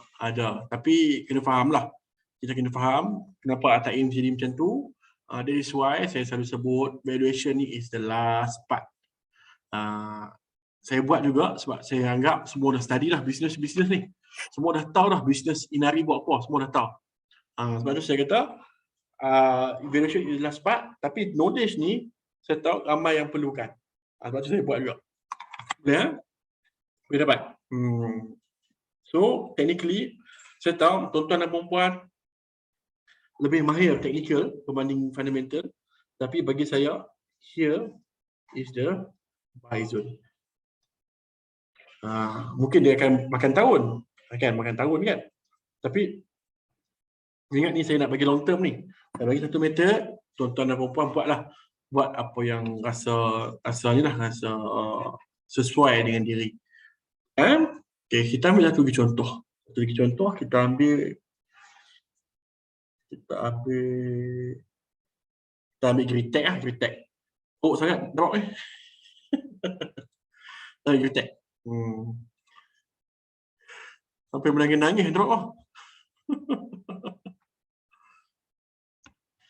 Ya, kita ambil Greetech. Satu lagi lah kita buat contoh. Drop sampai nak menangis.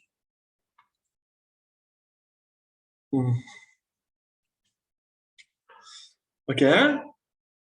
Kita start cash flow. Free cash flow dia 40 juta. Okay. Greetech ni free cash flow dia 40 juta.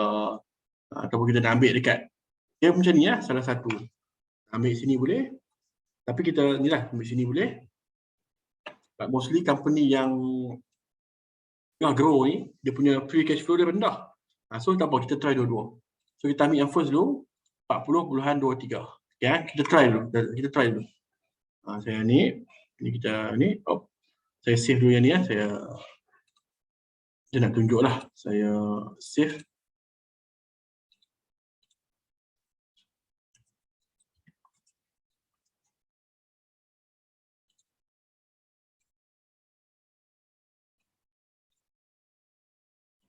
Kita buat Greetech lah. Okay. So kita nampak cash flow dia, kita letak 40.23 juta. Kita try dulu, kita tulis 40.23 juta. 40.23. Okay, kita ambil Greetech. Saya hari ni Greetech tutup berapa?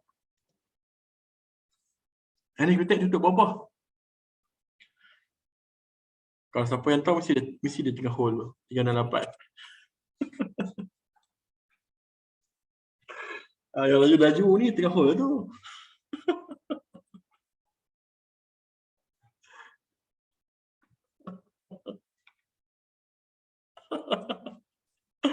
Okay, tapi Greetech seriously saya tengah minat gila-gila. Okay, tapi tak apa. Jangan ni So kita pun tengoklah cash flow settle, kita masuk income statement. Kita tengoklah. Kita tengok yang first kali net income. Kita tekan ini saya nak tengok number of share. Number of share diluted shares 125 billion. 1250. 1250. Sudah. Jeep, cash dia tak cantik Jeep. Tak apa. Ini sah, chill dulu. Kemudian kita tengok yang seterusnya, earning per share. Kita ambil siap-siap senang. Kita ambil earning per share. Okay. So earning per share diluted 0.11 juga. Okay. 0.11. 0.11. Alright. Dan kita nak tengok dia punya growth lah. Dia punya growth ni apa benda ni? Only share. Sama. Mau ni. Okay. So kita nak yang ni. Kita ambil net profit. Kita ambil revenue dulu. 22.7 atau 2. Okay. Ada tengah heavy growth. 1, 2, 3, 4, 5. Cun 5. Okay. So pertama berapa? 22.7 atau 2. 22.7 atas 2. 5. Yo, 77%. Okey, tak apa. It's okay. Kemudian kita ambil yang kedua, net income 5.8 dan 141. 5.8 141. Dua-dua cantik. Dua-dua satu tu 70%. Lebih 89%. Okey. Saya agak skeptikal lah untuk counter-counter yang macam ni. Janganlah kita pergi letak 70%. Kenapa? Gila lah. Value dia RM10, sekarang RM3.7. Okay, saya faham. Eager nak letak tu. Kita try letak tu. 30%, 40%. Contoh. Okay, sabar. Kita letak dia 40%. Kemudian kita letak worst case scenario, kita letak 10%. Sabar. Betul. Bila company makin besar, susah nak maintain CAGR. Yes, good reflex. Sebab tu saya jarang lah letak macam ni kan. Sebab tu saya selalu letak macam ni. 40, kita letaklah ni half, jadi 20%. Ataupun kita letak 30%. Contoh saya bagi. Okay, letak 20% lah, 20%. So ini 10, 5%. Contoh saya bagi ya. So earning per share macam ni. Lepas tu relative valuation.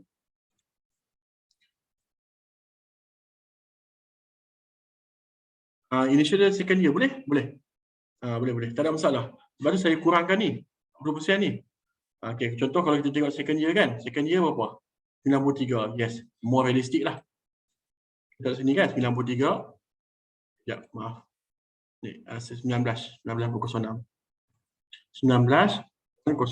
So period dia kita kurangkan jadi 4. Pasti tinggi juga. So lebih kurang lah. Sebab tu saya letak 40% ni. Saya letak 40%. Okay. So kita pergi kepada last one. Ni earning per share 0.1 tak berubah. Pergi kepada last one, PE. Kita tengoklah lebih kurang sini. Kita tekan tag. Contoh saya bagi. Tag kita ambil yang lowest point dengan highest point. Contoh. Kita ambil best case 20, worst case 20, best case 80. 80 tinggi sangat, kita letaklah 60. Kita janganlah terlalu optimis lah dalam ni, kita letak 60. Ini kita letak 20. Contoh. So kita nampak ini average valuation RM4.65. Ni worst case ni, kalau yang macam ni saya katalah, saya selalu sebut, kalau macam ni kita jual rumah jiran. Tapi kita tengok kat sini RM4.65. So kita ambil lah, kita discount lagi ni. Kita nak discount lagi. Kalau sekarang cun ke tak cun? Cun ke tak cun? Sebab apa? Saya bagi ni. Contoh Contoh lebih kurang RM4.65. Sini. Harga sekarang. Kurang RM4.65. 29%. 30% upside. Yang ni untuk yang inilah. So kita boleh nampak. Bukan saya sobai, tapi saya kata ada benar. Ada benar. Bukan saya sobai, tapi benar-benar. Bukan saya nak ni ke apa, tapi dulu saya tak percaya agak benda ni. Kita mengarut lah. Saya pernah study satu counter nama dia SKP Resources tahun 2018. 2018 lah saya study. Ya, tahu tak kat mana saya study? Tapi sebab saya baru belajar kan. Saya baru belajar dia tu. Saya study kat sini lah lebih kurang. Saya beli kat sini. Kurang 90 sen kot. 90 sen. In between saya ada dividen. Tu harganya pun macam nak naik lah. Macam nak naik. Even kalau saya hold buta-buta macam tu ya. Okay ya. Dividen dia banyak. Dividen dia 5% setahun lebih kurang. Contoh saya beli kat sini. Lebih kurang lah 44%. Dalam masa 3 tahun. Which is quite good. Tapi kalau saya tahun untuk jual. Contoh saya jual kat atas ni kan 100%. So, ni salah satu lah. Salah satu macam mana. Sorry. Kita nak tentukan valuation sesuatu company. Saya dah tunjuk 2. Saya tak tunjuk. Saya mungkin yang ketiga tak sempat. Supaya saya nak bagi sesuatu amanat. Amanat. Amanat ataupun saya bagi sebagai satu general lah. General advice. General advice lah. Okey, yang pertama.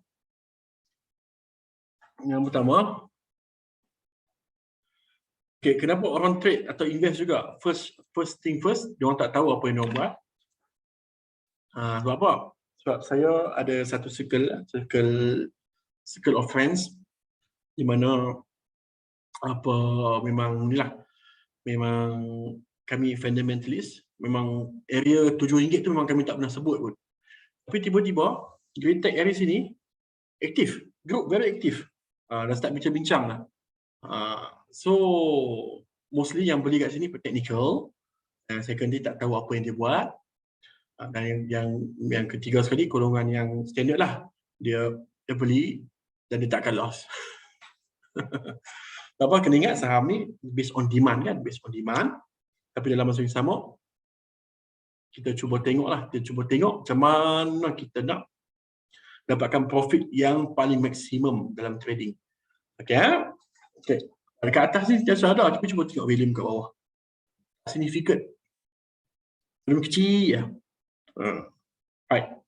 Okay, so advice. Yang pertama adalah study business terlebih dahulu. Okay, study business terlebih dahulu. Yang kedua adalah valuation is a guidance. Not exact value. Okay, yang ketiga adalah good things. Saya tak boleh good things, saya boleh great things. Not cheap mah.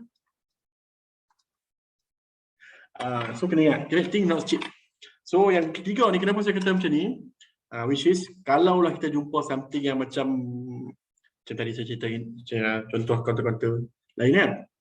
Kalau dia leader dalam satu sektor tu, dia mostly dia akan cepat rebound. Satu. Yang kedua, dia akan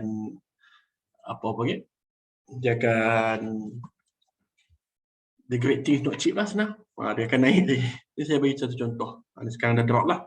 Drop is okay. Tapi saya nak bagi satu contoh Penta. Kalau siapa perasan, stock market untuk teknologi stock very slow untuk teknologi stocks. Tapi Penta steady. So this is here how the growth adalah yang pertama, study business terlebih dahulu. Yang ni saya bagi 3 bintang. The valuation is just a guidance. Okay, kemudian yang ni saya bagi 2 bintang. Great things not cheap. Okay, boleh. 3 benda ni lah saya nak tunjukkan. Minta maaf kalau kelas ni agak advance. Tapi kelas ni penting sebab saya terpanggil nak buat kelas ni sebab memang inilah, memang penting sebab saya pun dah start keluarkan Excel ni untuk kira-kira Kemudian untuk kaunter-kaunter lain, saya tak boleh lah. Kalau saya buat semua 1000 kaunter kat bursa. So, why don't you try dulu first dan try get the idea itself dan cuba gabungkan dengan technical. Sebab technical dengan pandang inting, tapi dalam masa yang sama, fundamental juga menentukan sama ada rebound tu cepat berlaku ataupun rebound tu lambat berlaku. So, apa saya nak akhiri dengan satu figure yang saya nak tunjuk. Dan saya stop ni, saya nak bagi satu figure. Bagi satu figure.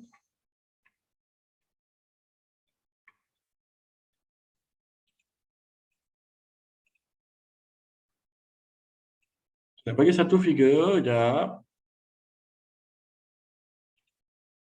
Nak share semula screen sebentar. Ya, bagi satu figure. Figure ni is very statistic. Saya share balik screen. Oh.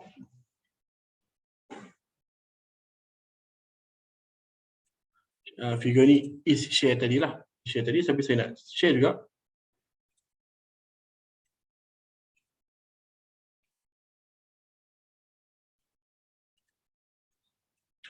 Yeah.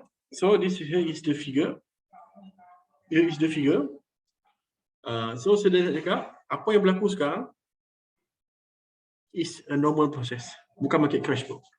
Ini saya bagi standard deviation lah, standard deviation of S&P 500. The biggest 500 company in the world. So ni market crash. Ni bila dia peak, dia buy signal. So ni market crash. This one is the market sekarang, current market. Ni saya panggil standard deviation. So standard deviation S&P 500, just nak tunjuk kat sini is that nothing is happening dan is this an kita panggil sebagai opportunity. Ni lah saya sedikit selingan berkenaan dengan standard deviation. Dia agak matematik sikit, tapi just in general lah saya bagi. Dan saya nak sebut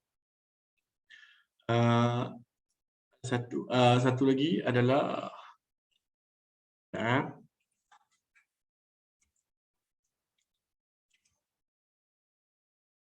satu lagi saya nak tunjuk ini adalah saya tunjuk this one. Tadi saya ada tweet tapi tak ada siapa tanya pun. Macam mana nak interpret dia ni. So ni PE ratio, tadi semua dah faham kan? Alright. Sikit sebanyak. Ni malam ni kelas fundamental tau. Ada yang tanya, kenapa Najib tajuk chart malam ni? Kelas fundamental. Okay, kelas fundamental. Nanti kita buat kelas teknikal pula. Kita akan cover pula. Okay, so Ben Graham cakap dia zaman 20-an, 30-an dululah. Ni gambar ni daripada 1950. So kita akan nampak di sini, ke sini. Dan ke sini. Ni zaman no internet. Ya, zaman sini semua orang terkejut dengan internet. Di bubble. But start orang ada internet here di zaman orang ada internet dan orang mula cerdik pandai. Saya nak cakap is that market is around PE ni, PE 19 ni people. So market sini price here PE dia is around the value yang patutnya dia traded lah. So just nak cakap conclusion dia, market dah mula cantik untuk buy on dip. Sebab apa saya yakin dengan buy on dip ni? Sebab kena faham dalam saham underlying belakang tu adalah bisnes. Sebab tu saya tak boleh nak kata buy on dip on crypto sebab saya tak faham. Tapi bila saham saya faham dan buy on dip dia belakang tu adalah underlying dia very very intact business dan mungkin dalam masa yang terdekat ni mungkin waktu terbaik untuk buy in term of fundamental. Sebab apa saya cover juga seperti saya sebut, sebab saya dah nampak satu ni lah, satu apa panggil, macam untuk ni yang selalunya akan lebih bound first teknologi lah, teknologi. Okay, so satu lagi ni yang keempat. Okay, saya bagi sikit lah. Okay, saya jemput lah siapa-siapa nak baca One Up on Wall Street buku ni. Siapa-siapa nak baca, tapi saya nak bagi keempat. Okay, cantik warna. Keempat, ni nasihat kenali. Bukan untuk kenali, tapi kenali business, nature, syarikat, dan jenis syarikat. Apa benda ni, Cik? Ingat sini. So, apa benda yang saya cuba sampaikan? Saya tulis di bawah sikit. Okay. Saya cakap, kena ingat adalah fast grower, ingat fast grower, slow grower, stalwart. Okay, yang ni nantilah saya cuba buat ni. Ni cyclical. Semua ni. So, menjawab soalan daripada Faiz tadi, property, ni property kat sini ya. Property. Cyclical. Selalunya yang evergreen yang saya cerita tadi, teknologi, walaupun cyclical dia ada, tapi very sikit. So, property, komoditi, ni semua ni lah. Komoditi, so, tengok ni dan kita cuba ni, dan saya cubalah bagi input juga kat group. Okay.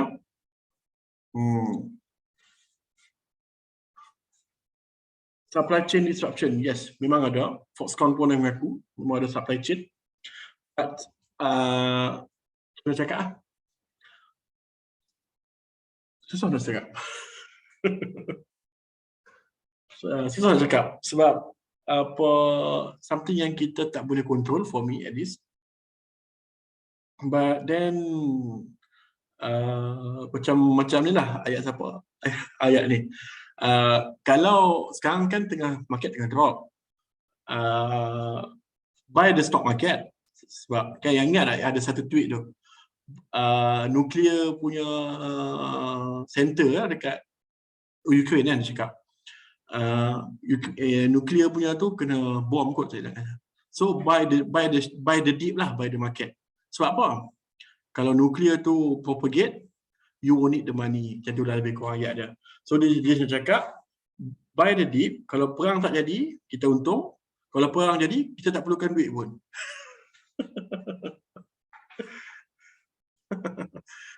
So, semua benda tu, supply chain, semua tu, dia betul, dia makroekonomik. Tapi kena ingat, intake-nya bisnes tu akan kekal. Just that, tapi macam biasa, perang ni kita tak boleh expect. Just that, saya dah nampak banyak, bila sebut perang tu lagi banyak peluang.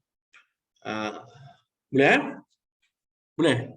Saya rasa setakat tu saja perkongsian saya malam ni. Minta maaf kalau agak slow, agak susah, agak ni kita tak faham mana Najib. Cuba tengok rakaman, nanti saya akan masukkan rakaman dalam grup. Boleh tengok rakaman. Nanti kita akan cuba lagi buat sesi-sesi fundamental. Saya pun happy lah tengok ramai yang stay sampai habis. Sebab selalunya saya buat kelas fundamental, nak dapat 30 orang pun, aduh. Very good. Malam ni ramai yang stay. Nanti kita akan alternate dengan kelas technical.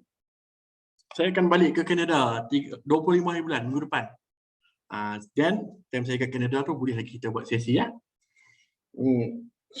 My flight 25 sorry. Dalam sesama ni lah kita cuba buat santai atau kita cubalah terusan macam ni ya.